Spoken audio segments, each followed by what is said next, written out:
Hey everyone, it's Bridget here from Bridget's Healthy Kitchen, wishing you a wonderful day wherever you are in the world. I hope you're well and I hope you are safe. Thank you for joining me on today's little episode of Cooking Healthy, and we're doing that by building salads. Because it kind of bugs me a little bit that salads get such a bad rap, because when a salad is done right, it is absolutely phenomenal. But far too often, I'm sure you've seen this many places that you've been to, is that a salad usually consists of a tomato, a bit of cucumber chopped up, and then some really unexciting, iceberg lettuce as well. And those three seem to be the main ones. And it was even like we were traveling at the beginning of this year, and where we were traveling, that was all the salad that we were seeing. It's pretty crazy when you consider how many amazing ingredients there are that we can be using on a daily basis in order to zhuzh up our salads, make them a little bit more exciting, but also just give our palate a little bit of, difference. So, you can use textures, you can obviously use colors, flavor is amazing, and this salad that we're doing today is no exception. I'm going to teach you guys how to make what is potentially my favorite way to cook chicken. I know it's a big call, but right now, Mahi and I absolutely adore this way of cooking chicken. It's really simple, doesn't take long at all, but the results are pretty phenomenal. But if you just mix this gorgeous chicken in with your salad ingredients and that build a salad idea, you can make something really exciting. So we are doing chicken skillet builder salad, and I'm going to talk you guys through some of my sprinkles that I like to use. In fact, I released a sprinkle recipe today, just about an hour ago, on Bridget's Healthy Kitchen.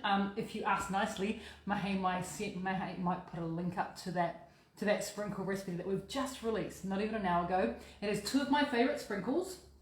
One of them is the one that I showed you earlier on in the week, which is my Palmy. I call this a almond Palmy sprinkle. So this is kind of like my version of what would be described as Parmesan cheese without the cheese. It's pretty exciting. And as well as that, in the same document that we released today, I'm also giving you my recipe for the Japanese style furikake, which is usually made with sesame seeds, nori that's been toasted off. Absolutely stunning. I give you the recipe for that in the same link as well. So make sure you download those, because they're two really, really good sprinkles.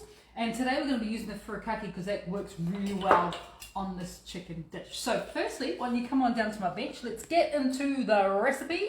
The chicken, thank you, Mahi. Mahi's just shared the link with everybody. So if you'd like to get your own copy of those two particular salad sprinkles, feel free. And of course, gluten-free, sugar-free, dairy-free, and those two sprinkles are vegan friendly as well. So in my little bowl here, I'm using chicken thigh today. I do find that this particular cut of the chicken, not only is the chicken thigh, we're going to get the biggest hit of protein. So for every 100 grams of chicken meat, which is 3.5 ounces, you're getting around about 30 grams of protein. So it is really good quality protein, all 9 essential amino acids in our wonderful chicken thigh.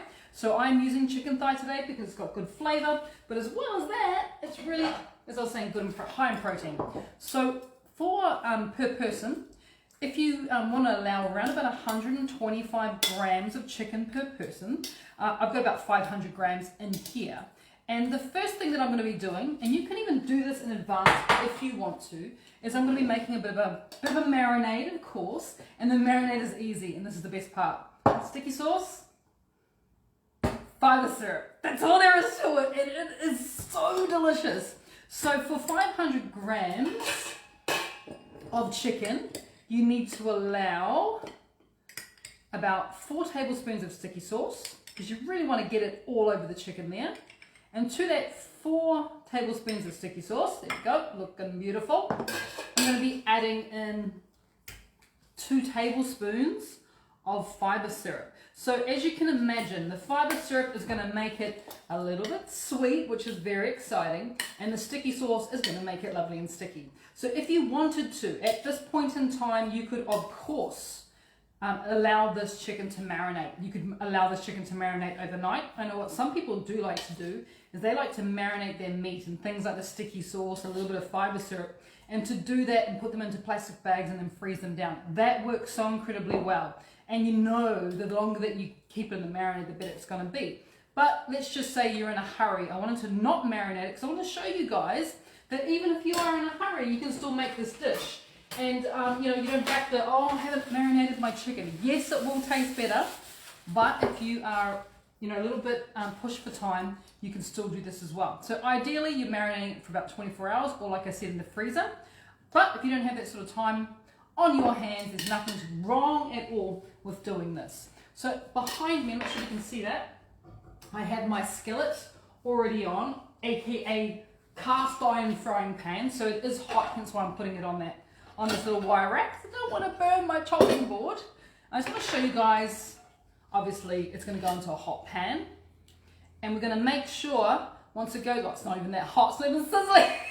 Oh, there you go. Oh, it's having a bit of a sizzle. I expected it to absolutely jump at me. It proved me wrong. So you don't have to put any oil in here, of course. All the flavor that we require is in this wonderful quick marinade. Pour it over the top. And then I'm going to pop that back onto the cooktop behind me and let that cook away. And you want to put it on a medium heat. Now, if you're wondering whether you have to use a skillet, you don't have to use a skillet. But I do find with this recipe, in order to get that sticky action happening, which is what we want from the chicken and what we want from the fiber syrup, I find that if we want to get that sticky action happening, then the best way to do it, most definitely, is with that lovely skillet, because it gets really, really hot and it really begins to make it lovely and sticky. So the next thing I'm going to do, I'm going to turn my board over just in case I manage to get a bit of chicken accidentally spilt on there. So turn my board over, safety first of course, and we're going to prepare the rest of the ingredients to go while the chicken cooks. You need to probably allow around about 7 to 10 minutes for the chicken to cook. That's long enough for us to do this part. So it's one of those salads that you can literally make to order. Like I said, I love things that are really quick. This is Mahe and I's go-to, one of our go-to recipes when we're finished from the gym, because as you know, protein really good for helping to repair and build muscles. So I've got a bit of lettuce here. This is going to be one of my base. And when it comes to lettuce, it's not lettuce, it's cabbage. Bless me, it's cabbage. And when it comes to doing the cabbage, ideally you want to do it nice and thin. Definitely makes eating so much easier. And this type of cabbage I'm using, this is known as a napa cabbage. It's also known as womba cabbage or Chinese cabbage, and very popular. This is the type of cabbage that is typically used when making kimchi. So of course you can still have it exactly like I'm having it, and you need to allow at least a big handful of cabbage per person. That's how I kind of work out how much I'm going to be adding into everything. So that lovely cabbage can go into a bowl. Almost think like you're making a bit of a coleslaw, but a very, very simple, like a seriously simple coleslaw. So the next ingredient I'm going to be adding to it, I have here, woohoo, one of my favorites is a bit of fennel. Look, you never get rid of those fronds, by the way. They can be used as herbs. This part of the fennel can be used as, instead of celery, it's pretty amazing. And one of those, I suppose, if you kind of look at what I'm doing with this particular dish, as I'm kind of making, if anyone's ever heard of a ward-off salad, a ward-off chicken salad, it's kind of similar to that. So don't throw those away. They last really well, and they're really, really good if you want to add them through all your other salads. So with the fennel, because fennel has quite a strong aniseed flavor, just checking on my chicken, looking good, it has quite a strong aniseed flavor, I want to cut it really, really thin. And it's kind of the way when it comes to any of these types of salad ingredients. And that's what really bugs me. Like when you go to, eat out and you ask for a side salad and they literally just give you a bowl of really large chunks of tomato and cucumber and lettuce. Because it's not exciting to eat. Whereas what we're doing here is we're creating, obviously, a lot of different flavors. I'm using about a quarter of a fennel per person. We're using a lot of different flavors, so now we've just added almost like this aniseed flavor into our salad. And we've also got lots of different textures going on, and that's so important because your mouth gets bored. Let's be honest, your mouth, it gets bored. And this is one of the reasons why, I'm going to add a little bit more. It feels like it needs a bit more. This is one of the reasons why we stop eating certain foods is because we just get bored. Texture helps us to stay entertained. You don't want your mouth to get bored. So those two are in there. I'm going to add just a sprinkle of salt. Not much, just a little sprinkle. And what you could do now is you could literally take the fronds of the fennel, yeah? And you could break them in. And that would be absolutely gorgeous. You could get some other type of herb. Like you could do some coriander, or you could do some parsley, or you could do some mint. Completely up to what to you what you want to do. But the other alternative, if you happen to have it in the fridge, I would suggest you add my oil-free pesto, because there's so many flavors going on in there, and you don't have to chop anything. Once again, having these types of things on hand is what makes salad preparation so incredibly simple. So a couple of teaspoons of those, and then you just work that through. You know, you can, like I said, you can do fresh herbs, you can do pesto if you've got it, and what you've now just created without much effort is just the wonderful base that we are going to be using to make this salad. Now the classic ward-off salad usually is made with a kind of a creamy dressing. So if you wanted to go super, super classic, and that's absolutely fine with me, even though I quite like the flavors of the herbs in here. But if you wanted to, you could, I don't have it on me, you could take some coconut yogurt, mix a bit of the pesto through it, bit of salt and pepper, and then mix the yogurt. You only need a couple of tablespoons. Mix the yogurt over top of this and it will be just stunning as well. So like I said, I'll leave that part up to you guys.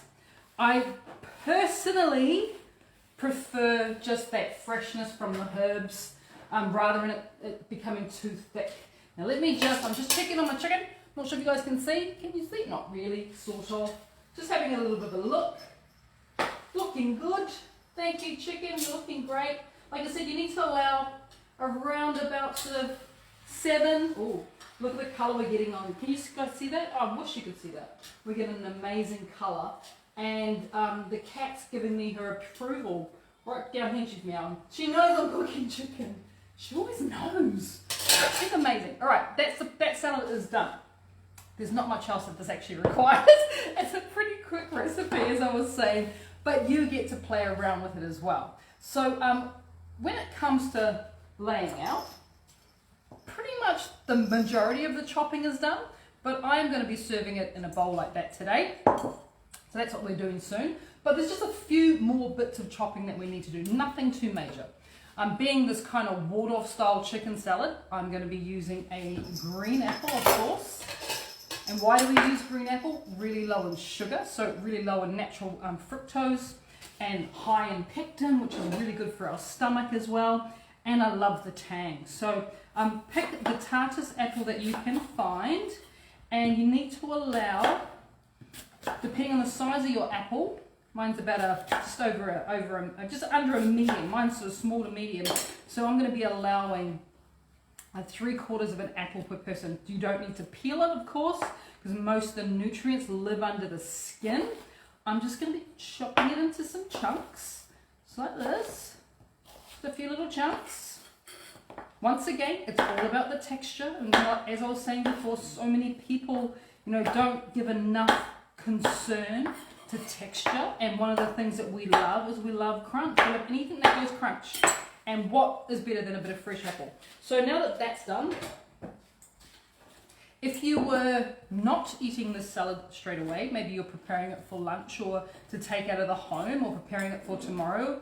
If you're not preparing the salad, just a little bit of lemon juice on here or lime juice just to stop it, obviously the apple from going brown, because that would just ruin your day. I know it'll ruin mine. Absolutely ruin my day. So I'll leave that up to you whether you want to, whether you need to add a little bit of lemon juice or not. But there are some other acids that we're going to be adding to it. So it's not necessary if you're going to be eating the salad straight away. And it definitely does benefit from being eaten quite soon after being made, but not completely necessary.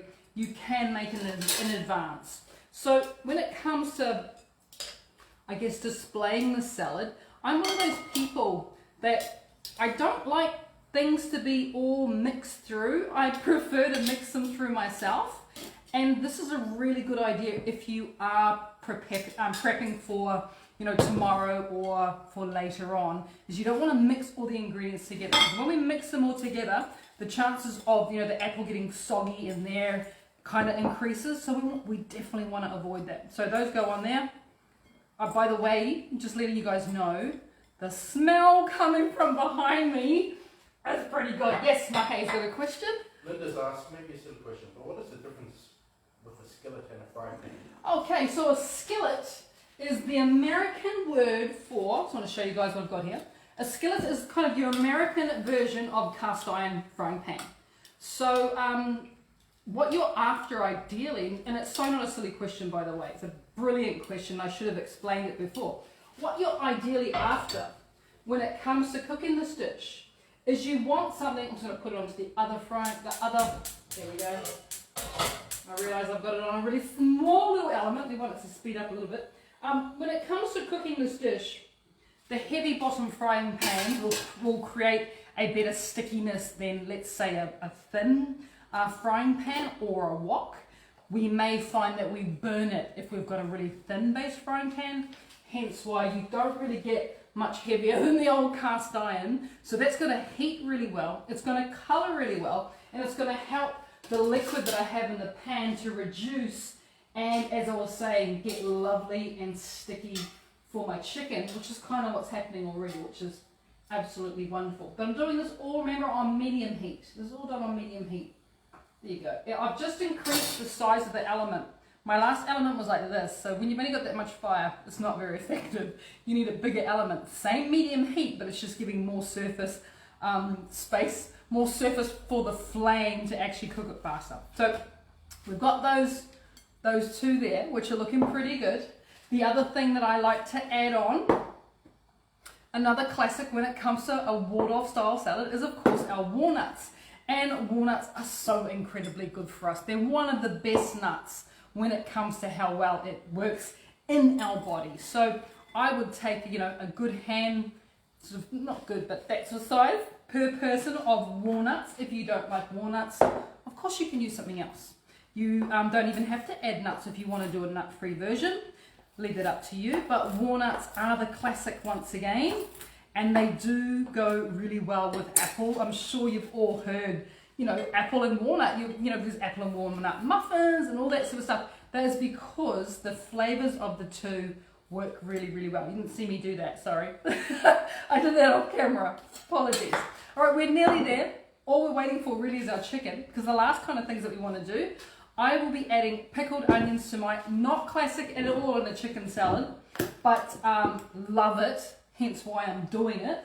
But as I was saying, I'll leave that up to you guys, whether you'd like to add some pickled onions. And this is where I'm getting my tang from. So when it comes to building salads, this is what we always want to think about. We want to think about like whether we've got something that tastes a little bit fatty, and that's going to be the chicken thigh is going to be quite fatty, but then we've got the sweetness from the fiber syrup over there, which is going to be gorgeous. We've got this wonderful nuttiness there, obviously from the walnuts. The cabbage is going to be a lovely with a bit of fennel through there, so we've got all these different flavors, all these different textures, and of course the tart apple is going to work really well. All that's left is to check up on our chicken and see how we are going. Oh, we've got a good bubble going on. Oh, look at that. We have got a brilliant little bubble going on here with our chicken. It is looking pretty fabulous. Probably just needs a couple more minutes and then it is done. I wish you could smell it. I honestly do. It is pretty exciting.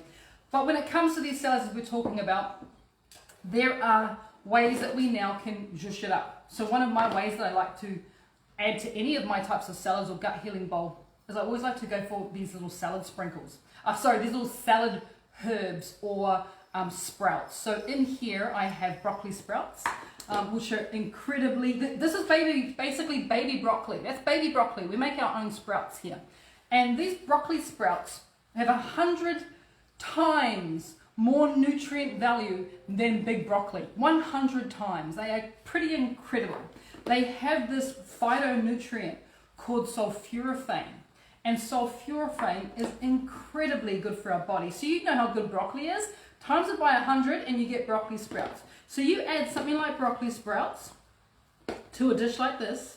Not only are you getting a little bit more extra excitement because you're adding something different, to your salad, but you are getting so much goodness from this broccoli sprouts. They're just wonderfully good for us, anti-aging, antioxidants, just incredibly beneficial. And you know, they don't taste too bad, especially when you put them with something like that lovely little pickled onions that I've got on the side there. But I'm feeling pretty confident about our chicken. I am going to now attempt to take it out of the pan and chop it up so you can see. Yes, Mahi? Can you use the cast iron pot that people use for their crusty bread?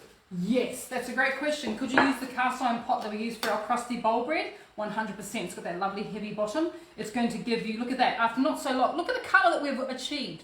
That is because we're using that lovely skillet, that lovely heavy frying pan. And I just want to show you again. Look at this bubbly goodness. Oh, it is just so wonderful. And do you see how sticky it's all gotten down there? That is Thax's frying pan as well. We have got a lovely sticky mess happening down there. All right, I'm going to turn it off. I don't want it to burn. I want to retain all those gorgeous flavors. But look, oh, isn't that nice? Now, at this point in time, there is nothing stopping you from obviously just doing that. And now, not only have you got crunch, lovely coleslaw, crunchy apple, beautiful pickled onions, some broccoli sprouts, you now also have, and they're obviously all cold, you now have hot too. So you've got this wonderful play with hot and cold. And once again, you know, you are dealing, let's not waste that sauce, look. You are dealing with a dish that now plays around with heat as well. And that's always going to be exciting. Because yes, I know, salads can be a little bit, you know, they can be a little bit boring if you're always eating something cold, unless of course it's really, really hot. But if you just do the simplest of things, like I'm doing here, and it's very hot by the way, just in case you were wondering, my children always say to me, I've got asbestos fingers. I'm so used to handling hot food that I sometimes forget that that's not normal, because it was really hot, but that's okay. Many years of practice. And let's just, like I said, you can slice it.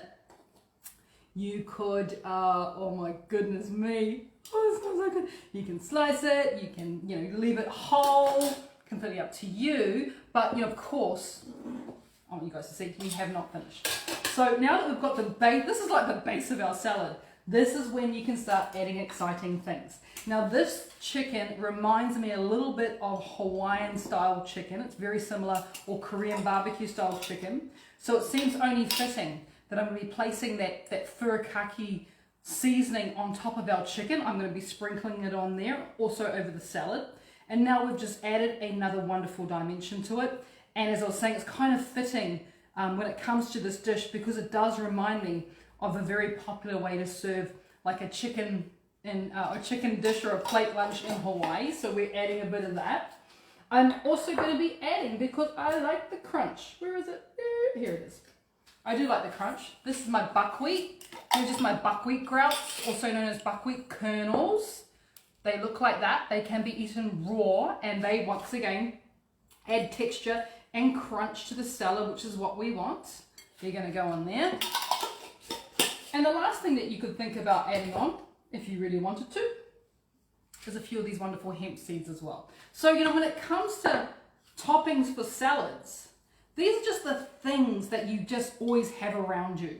Like, that's the beauty of it, that rather than, you know, trying to make everything up as you go along, you always have pickles. You always have, you know, this is obviously my zesty dressing, and I always have my pesto in the fridge, of course, sticky sauce, you know that one. But then I have these amazing sprinkles ready to go, because this on its own will turn boring old lettuce into something really fabulous. You know, there's such a difference when you're able to do that. And the very last thing I'm going to finish this salad off with, the very last thing is I'm just going to do the fresh herbs, because once again, you can't go wrong, can you, when you have a few fresh herbs just to make your day. I am using coriander, but, you know, you use whatever you like. A few little pieces of, oh my god, can you hear the crunch? That, you know, it's going to be good. Just that sound, right? I'm going to put them in there. I'm going to put them in there. A few little crunchy bits of coriander can go in. Let's add some fresh that beautiful fennel. I'm basically just filling in the gap. There was a gap there, and I'm filling in the gap just to make sure it's all gorgeous. But it's not just that. This is about flavor. Move over chicken. There we go. Ooh, coriander goes on there. Mint. Oh my gosh, mint is so amazing when it comes to this. And look what you have created. It's just a little mini work of art, isn't it? And you know, once you get in there with your fork or your chopsticks and you get to move things around, it's going to be stunning. But check out that chicken. Isn't it? And like literally, this is my new favorite way to cook chicken. And this is one of my new favorite ways to eat.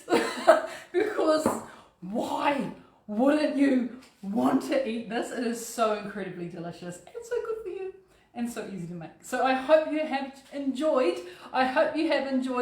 Tonight's class. To everyone who's joined me, thank you so much. We have been in the Gold Coast. We arrived back very late last night. We were in Queensland, but we're back now, which is very exciting. We have a class tomorrow. Please don't miss the class tomorrow. I'm going to be teaching you guys all about low sugar fruit. So I was talking about the apple before, on how the green apple is really good to eat because it's crunchy and it's tart and it's delicious. But it is low in fructose, which means it's a little bit better for us than some of the other fruit out there. So I'm going to teach you guys how to make. And it's got a few words. I haven't decided what words to go with it yet. It's going to be a smoothie bowl for a start. We're going to make this like a smoothie bowl. But it's going to have obviously fresh fruit in it, like whole fruit. But it's going to be low sugar fruit. So it's going to be fruit that you can have without fearing you're going to be elevating your blood glucose or raising your insulin too high. So that's tomorrow's cooking class. And I'm also going to teach you some other healthy sprinkles that you can put on it. Obviously not the nori and stuff like that tomorrow. We're going to teach you guys another couple of lovely healthy sprinkles that can go onto your fruit salad bowls as well. So that's tomorrow. Please enjoy this. In the meantime, I hope you try that chicken. It is so wonderful. It is like, you're eating, you're like, this can't be healthy. Surely not. Surely there's something in there that she snuck in. It's really good for you. So hope you enjoy that. Until then, we will see you. That's tomorrow back here in the kitchen. Take care, guys. Bye.